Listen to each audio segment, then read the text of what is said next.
आज का ये एपिसोड शुरू करने से पहले एक छोटी सी बात। क्या आप भी अपना पॉडकास्ट बनाने की सोच रहे हैं? तो एंकर ट्राई कीजिए। ये पॉडकास्ट बनाने का सबसे आसान तरीका है। नंबर 1, ये फ्री है। नंबर 2, इसमें कई सारे ऐसे टूल्स हैं जो आपको अपने फोन और कंप्यूटर पर रिकॉर्ड और एडिट करने की फैसिलिटी देते हैं। नंबर 3, आप अपने पॉडकास्ट को डिस्ट्रीब्यूट भी कर सकते हैं, जिससे इसे स्पॉटिफाई और दूसरे प्लेटफॉर्म पर सुना जा सके। तो डाउनलोड कीजिए फ्री एंकर ऐप या विजिट कीजिए anchor.fm पर अपना पॉडकास्ट स्टार्ट करने के लिए। ये तो थी एक छोटी सी जानकारी, और अब शुरू करते हैं एपिसोड का सिलसिला। तो आज के एपिसोड में लीजिए सुनिए रविंद्रनाथ टैगोर के लिखे उपन्यास चोखेर बाली के हिंदी अनुवाद आंख की किरकिरी का भाग 16, मेरी यानी समीर गोस्वामी की आवाज में। बिहारी ने सोचा, अब दूर रहने से काम नहीं चलेगा। जैसे भी हो, इनके बीच में मुझे भी एक स्थान लेना पड़ेगा। इनमें से कोई भी मुझे नहीं चाहेगा, किंतु फिर भी मुझे रहना ही पड़ेगा। बिहारी आह्वान अभ्यर्थना की परवाह किए बिना ही महेंद्र के व्यूह में प्रवेश करने लगा। एक दिन विनोदनी से बोला, देखो विनोदा भाभी, इस लड़के को पहले तो इसकी माँ ने मिट्टी किया, फिर मित्र ने मिट्टी किया, अब स्त्री मिट्टी कर रही है। कम से कम तुम तो उस गुट में न मिलकर कोई नया रास्ता दिखाओ। दुहाई है तुम्हें। महेंद्र ने कहा, मतलब? बिहारी बोला, मतलब ये कि मुझ जैसे आदमी को, जिसे कोई कभी पूछता तक नहीं। महेंद्र बीच में ही बोल उठा, उसे भले ही मिट्टी कर दो। अरे मिट्टी होने की उम्मीदवारी इतनी आसान नहीं भाई, इतनी आसान नहीं। दरखास्त पेश कर देने से ही काम नहीं बन जाता। विनोदनी ने हंसते हुए कहा, मिट्टी होने लायक शक्ति भी तो चाहिए बिहारी बाबू। बिहारी ने कहा, शक्ति तो भाभी जी अपने गुण से न हो तो और किसी के हाथ के गुण से भी आ जाती है। एक बार शह देकर आजमाना चाहो तो आजमा सकती हो, बंदा तैयार है। विनोदनी ने कहा, पहले से तैयार होकर आने से कुछ नहीं होता बिहारी बाबू, असावधान रहना पड़ता है। क्यों बहन किरकिरी, ठीक है ना? अपने इन देवर का भार तुम ही ले लो ना अपने ऊपर। आशा ने उसे उंगलियों से धक्का देकर जरा ढकेल दिया। बिहारी ने भी इस मजाक में भाग नहीं लिया। आशा के संबंध में कोई भी मजाक बिहारी को सहन नहीं होगा, इतना विनोदनी जानती थी। किंतु बिहारी आशा की श्रद्धा करता है और विनोदनी को हल्का करना चाहता है, ये बात विनोदनी के चुभ गई। उसने फिर आशा से कहा, तुम्हारा ये भिक्षुक देवर मेरी आड़ में तुम्ही से कुछ चाहता है, कुछ दे भी दो किरकिरी। आशा बहुत ही झुंझला उठी। क्षण भर के लिए बिहारी का चेहरा सुर्ख हो उठा, किंतु दूसरे ही क्षण उसने मुस्कुराते हुए कहा, ये खूब रहा। मेरी पारी आती है तो दूसरों पर टाल दी जाती है, और महेन भैया के साथ हाथों हाथ नकद कारोबार। क्यों? विनोदनी समझ गई कि बिहारी सब मिट्टी करने ही आया है, और सोचने लगी, बिहारी के सामने हमेशा सशस्त्र ही रहना होगा। महेंद्र को भी झुंझलाहट आ गई। उसका ख्याल है कि खुलासा बातों से कवित्व का माधुर्य ही नष्ट हो जाता है। उसने जरा कुछ तीव्र स्वर में ही कहा, बिहारी, तुम्हारे महेन भैया और किसी कारोबार में नहीं पड़ते। जो उनके हाथ में है उसी में वे संतुष्ट हैं। बिहारी ने कहा, हो सकता है वे अपने आप न पढ़ते हों, किंतु भाग्य में लिखा रहता है तो कारोबार की लहर बाहर से आकर भी लगती है। विनोदनी कह उठी, फिलहाल आपके हाथ में तो कुछ भी नहीं, फिर आपकी लहर किधर से आ रही है? इतना कहकर उसने कटाक्ष के साथ हंसकर आशा की बाह मसक दी। आशा झुंझलाकर उठ के चल दी। बिहारी पराजित होकर मारे क्रोध के चुप रह गया, और ज्यों ही वो उठ जाने को उद्यत हुआ, विनोदनी चट से कह बैठी, हताश होकर न जाइए बिहारी बाबू, मैं किरकिरी को अभी भेजे देती हूं। विनोदनी के चले जाते ही सभा भंग के क्षोभ से महेंद्र भीतर ही भीतर बहुत झुंझला उठा, और उसका अप्रसन्न चेहरा देखकर बिहारी का रुका हुआ आवेग उच्छ्वसित हो उठा। उसने कहा, महेन भैया, तुम अपना सर्वनाश करना चाहो करो, तुम्हारी हमेशा की आदत पड़ी हुई है, किंतु जो सरल हृदय साध्वी तुम पर एकांत विश्वास के साथ निर्भर है, उसका सर्वनाश मत करो। अब भी मैं कहता हूं, उसका सर्वनाश मत करो। कहते कहते बिहारी का कंठ रुक आया।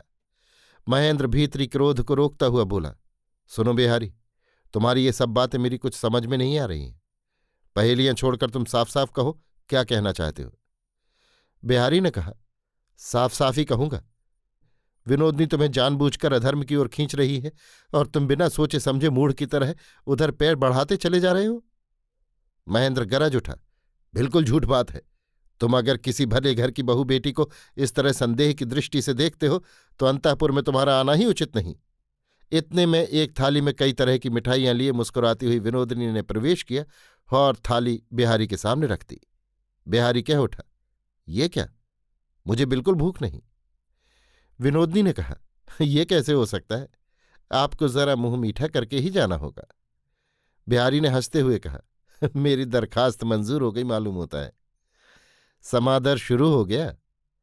विनोदनी बहुत ही दबी हंसी हंसकर बोली, आप जबकि देवर ठहरे तो नाते का जोर तो है ही। जहां जोर चल सकता है वहां भिक्षा मांगने की क्या जरूरत। आप तो आदर लाड़ छीन के भी ले सकते हैं। क्या महेंद्र बाबू, ठीक है ना? महेंद्र बाबू के मुंह से तब मारे क्रोध की बात ही नहीं निकल रही थी। विनोदनी बोली, क्यों बिहारी बाबू, आप शर्मा कर नहीं खा रहे हैं या गुस्से में? और किसी को बुलाना पड़ेगा क्या? बिहारी ने कहा, कोई जरूरत नहीं, जो मिला है मुझे मेरे लिए वही काफी है। विनोदनी ने कहा, फिर मजाक? मजाक में तो आपसे जीतना ही मुश्किल है। मिठाई देने पर भी मुंह बंद नहीं होता। रात को आशा ने महेंद्र के आगे बिहारी के प्रति अपनी नाराजगी प्रकट की और महेंद्र ने और दिन की तरह उसे हंसी में उड़ा नहीं दिया, उसमें पूरी तरह भाग लिया। सवेरे उठते ही महेंद्र बिहारी के घर पहुंचा। बोला, बिहारी, हजार हो, पर विनोदनी अपने घर की स्त्री नहीं। तुम सामने पड़ते हो तो उसे कुछ बुरा सा लगता है। बिहारी ने कहा, अच्छा ये बात है क्या? तब तो मैंने अच्छा नहीं किया। उन्हें अगर आपत्ति है तो मुझे क्या गरज अटकी है कि मैं उनके सामने जाऊं? महेंद्र निश्चिंत हुआ। इतनी आसानी से इतना अप्रिय कार्य संपन्न हो जाएगा, इसकी उसने कल्पना भी नहीं की थी। बिहारी से महेंद्र डरता है। उसी दिन बिहारी महेंद्र के अंतःपुर में जाकर विनोदनी से कहने लगा, विनोदा भाभी, मुझे क्षमा कीजिएगा। विनोदनी बोली, क्यों बिहारी बाबू, आज क्या बात है? बिहारी ने कहा, महेंद्र से सुना है कि अंतःपुर में आकर मैं आपके सामने आता हूं, इससे आप नाराज होती हैं। इसी से क्षमा मांगकर मैं आपसे विदा लेना चाहता हूं। विनोदनी ने कहा, भला ये कैसे हो सकता है बिहारी बाबू, मैं आज हूं कल नहीं रहूंगी। मेरे लिए क्यों आप विदा लेने लगे? अगर मैं ये जानती कि यहां आने से इतना बखेड़ा उठ खड़ा होगा तो आती ही नहीं। कहते कहते विनोदनी का मुंह उतर गया और वो आंसू रोकने के लिए तुरंत वहां से चली गई। बिहारी क्षण भर के लिए सोचकर दुखित हुआ कि झूठा संदेह करके मैंने विनोदनी को व्यर्थ ही चोट पहुंचाई। उस दिन शाम को राजलक्ष्मी विपदा की मारी सी आकर बेटे से बोली, महेंद्र, विपिन की बहू तो देश जाने के लिए जिद कर रही है। महेंद्र ने कहा, क्यों मां, यहां उन्हें क्या कोई तकलीफ है? राजलक्ष्मी ने कहा, तकलीफ कुछ नहीं, उसका कहना है ऐसी उम्र में विधवा बहू बेटी का पराये घर ज्यादा दिन टिका रहना ठीक नहीं, लोक निंदा का डर है। महेंद्र ने शुद्ध होकर कहा, अब ये पराया घर हो गया? बिहारी वहीं बैठा था। महेंद्र ने उसकी तरफ तिरस्कार की दृष्टि से देखा और चुप हो रहा। अनुतप्त बिहारी सोचने लगा, कल की मेरी बातचीत में शायद कुछ निंदा का आभास था। विनोदनी को शायद उसी से चोट पहुंची होगी। पति पत्नी दोनों के दोनों विनोदनी से रूठ गए। एक ने कहा, हमें गैर समझती हो बहन। दूसरे ने कहा, अब ये पराया घर हो गया। विनोदनी ने कहा, मुझे क्या तुम लोग हमेशा ही बांध रखोगे? महेंद्र ने कहा, इतना हम में दम कहाँ? आशा ने कहा, जाना ही था तो इस तरह हम लोगों से मोह क्यों जोड़ा था? भाई ली इसलिए बनी थी क्या? उस दिन भी कुछ निर्णय नहीं हुआ। विनोदनी ने कहा, नहीं बहन, जरूरत नहीं, 2 दिन के लिए ममता ना बढ़ाना ही अच्छा है। कहते हुए उसने व्याकुल दृष्टि से एक बार महेंद्र के मुंह की ओर देख लिया। दूसरे दिन बिहारी ने आकर कहा, विनोदा भाभी, जाने की बात क्यों सोच रही हो? कोई कसूर बन पड़ा है क्या, उसी का दंड दे रही हो? विनोदनी ने मुंह फेर कर कहा, कसूर आप क्यों करने लगे? कसूर तो मेरी तकदीर का है। बिहारी ने कहा, अगर आप चली जाएंगी तो मुझे बराबर यही ख्याल आता रहेगा कि आप मुझ ही पर नाराज होकर चली गई हैं। विनोदिनी ने अपनी करुण दृष्टि से विनती सी प्रकट करते हुए बिहारी के मुंह की तरफ देखकर कहा, मेरा रहना क्या उचित है, आप ही बताइए ना। बिहारी बड़े असमंजस में पड़ गया। ये वो कैसे कहे कि रहना उचित है। उसने कहा, आखिर जाना तो आपको पड़ेगा ही। मेरा कहना था कि कुछ दिन और रह जाएं तो हर्ज क्या है। विनोदिनी ने आंखें नीची करके कहा, आप सब के सब मुझसे रहने को कह रहे हैं। आप लोगों की बात टालना भी तो मेरे लिए कठिन है, लेकिन ये अच्छी बात नहीं। कहते कहते उसके घने लंबे पलकों के भीतर से आंसू की मोटी मोटी बूंद बड़ी तेजी से ढलकने लगी। बिहारी इस नीरव अश्रु प्रवाह से व्याकुल हो उठा।